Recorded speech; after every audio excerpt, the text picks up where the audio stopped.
After the fall of France, relations between Italy and Greece deteriorated rapidly. Italy had territorial interests in Greece, and France had assured that Greek independence would be maintained. But once France was defeated, it created opportunity for Italy to pursue its ambitions. Several incidents took place between the two nations, which included the harassing of Greek naval vessels by the Italian Air Force. Several vessels were sunk, and many were damaged by Italy's aggression. But even as these actions took place, Greece still remained neutral. As an Italian invasion became probable, Britain sent air support to operate in Greece. Mussolini invited the Bulgarians to take part in the invasion, but they were determined to stay out of the war. Also, 6 years earlier, Turkey had threatened to intervene if Bulgaria attacked Greece. He believed that the Greek army would not last long against Italy's forces. He was so confident that he demilitarized 300,000 soldiers and 600,000 reservists prior to the invasion.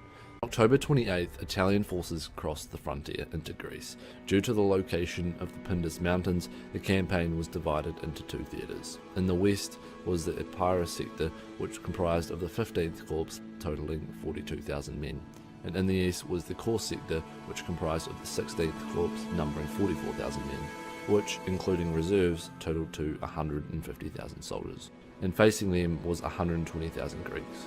But when Bulgarian neutrality was assured, Greece was free to divert its forces from the Bulgarian border to the Albanian front.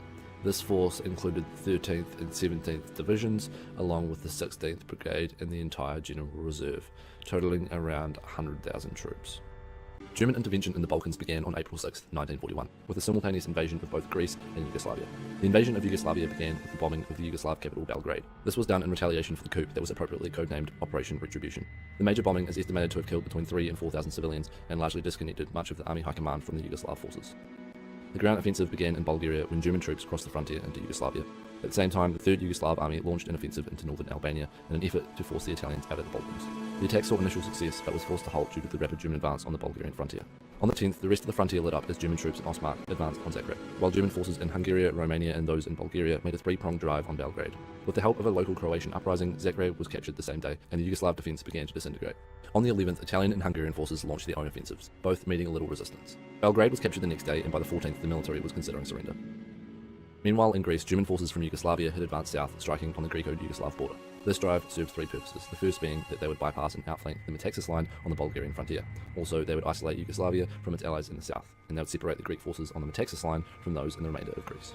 While this manoeuvre was carried out, German forces advanced into western Thrace. Most troops had been withdrawn from this area as it was considered prone to encirclement.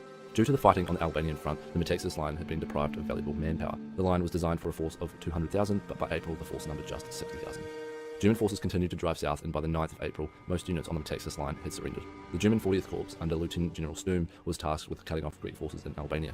A drive west was made by Sturm's forces, which met resistance from the 1st Armoured Brigade. The following day, the order was given to withdraw Greek forces from Albania.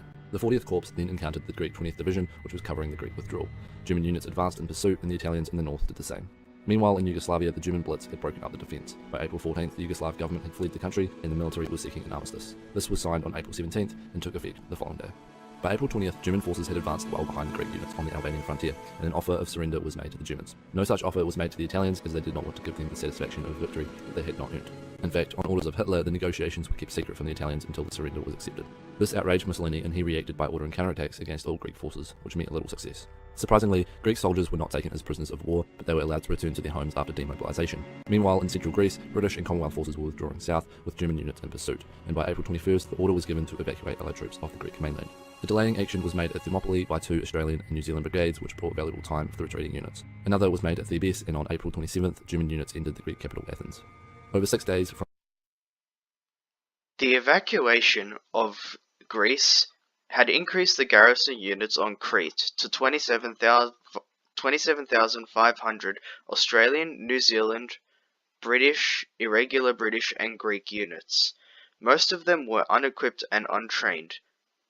All heavy equipment had been left behind, and 49 captured Italian field pieces, 10 3.7-inch guns, 14 3-inch AA guns, 34 Bopors, a few AA machine guns and pom-poms, 24 3-foot searchlights, 8 I-tanks, 16 light tanks, a few troop carriers, and 15 light fighters. There was no artillery and no modern aircraft on the island. With this lack of weaponry, Crete was to be held, under the generalship of General Freyberg of New Zealand.